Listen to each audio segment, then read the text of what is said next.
CRT, critical race theory. It's starting to look more and more like the pushback against CRT is a full-scale national movement and maybe even a counter-revolution against the cultural Marxists in our society. You can tell that we have struck a nerve. You can tell the parents who are showing up at PTA meetings and school boards and talking about how they don't want their kids to be taught about white privilege and white supremacy and how awful this country is and how equity should replace equality. At first, the left pretended this wasn't happening. That was in recent weeks as they saw the surge. They saw the greater degree of involvement from people, parents mostly, but then it became more clear because of the work of folks like Chris Rufo that this had spread into classrooms across America and, in fact, into the corporate boardroom. They said it wasn't happening, and now they're realizing the left can't get away with that lie anymore. It's not quite feasible. So what are they doing? They're playing games. They say, well, what you're talking about isn't really critical race theory. It's something else. They start playing word games about definitions. They say that certain people that are cited as CRT scholars are just, I don't know, cultural Marxists or racial Marxists. But ultimately, you can tell that we've struck at the power of the Democrat left apparatus because the biggest teachers union in America has put out there that they want CRT in the classroom, the NEA. They want CRT in the classroom, and they will defend any teacher legally who violates state laws that have passed in almost 24 states against CRT. This is all intended to divide us. This is the way the left does indoctrination, to create people who will not think for themselves as they grow older. That's why they want to get to them as young as possible. And then Clay, Christopher Rufo, I mentioned him before, and he's at the Manhattan Institute and done incredible work on this. You often see him on Fox. He broke down that Raytheon, and we'll get into some of the details here, Raytheon, the second largest defense contractor in America, is teaching straight up CRT, mandating it for its employees. Is it fair to say, Clay, that if a company that makes missiles and bombs and drones is making people sit through white privilege training, that this is happening in most of major corporate America today? Yes. And it's fundamentally racist, and it buys into the big lie here. People like to talk about big lies. The big lie is that America has never evolved.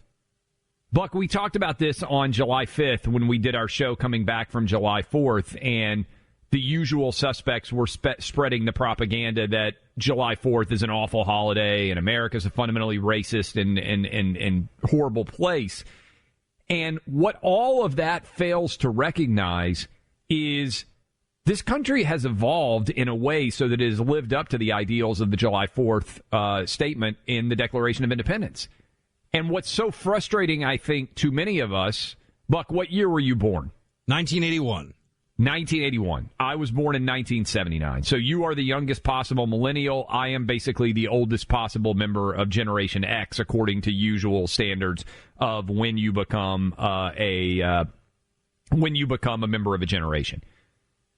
The idea that anybody born around 1980 is somehow responsible for racist acts that happened before we were born, long before we were born, is the biggest lie that is going on and the biggest scam that is going on in America right now, this side of COVID. And that is what critical race theory essentially represents. And that's also important to focus in on right now as the center of this cultural fight, right? That there's lies being told to children in school, because what they've been saying up to this point is, oh, no, we're just teaching history. No, they're not just teaching history, and we know it. And when I say we know it, we have the training materials, the teaching materials. Parents, because of COVID, have had more exposure because of Zoom teaching and all the emails back and forth to what their kids are actually being taught. And what was a few weeks ago a right-wing conspiracy or exaggerated in Fox News, that's what they were saying on the left, Now you have the biggest teachers unions in the country saying, oh, no, we're all in on CRT. We want to teach your kid to be ashamed if he is white because he is an oppressor, and then claim that that's history?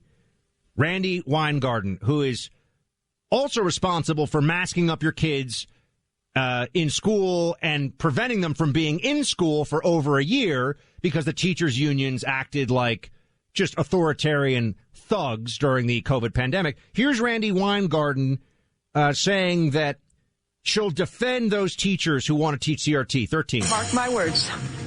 Our union will defend any member who gets in trouble for teaching honest history. We have a legal defense fund ready to go, and we are preparing for litigation as we speak. Teaching the truth is not radical or wrong. Distorting history and threatening educators for teaching the truth is what is truly radical and wrong. Distorting history, Clay? This is glorified left-wing lunatic sociology being forced down 9-year-olds, being forced upon 9-year-olds. It's crazy. Yeah, and there's a big difference here between teaching history and discussing what history should be taught, and also teaching that America is a fundamentally awful place. We talked about this yesterday, and I think it ties in a big way, Buck. 18 to 24-year-olds are the only age group of adults in America that have a horrible view of the United States. I want to hit you with this data again from yesterday because I think this goes directly to the impact of CRT. When you look at the age of 18 to 24, only 36% are very or extremely proud of the United States. Just think about how crazy that is. These are kids that by and large were born around the year 2000. Things have been pretty good in America from 2000 on in the grand scheme of things, in terms of wealth, in terms of safety. And if you compare that with people who are 65 and over, pride in America is at 86% for those who are 65 and over. It's at 36% for those 18 to 24. How does that divergence happen? Buck, it's directly related to critical race theory and the idea that America, far from being a beacon of liberty and hope for people around the world, is actually a fundamentally racist and awful place. Now, there's a difference. You and I would agree, and I think a lot of people out there would agree. That doesn't mean that every aspect of American history is joyous or deserving of praise. Slavery was a stain on our country. So were concentration camps, effectively, for Asians during World War II.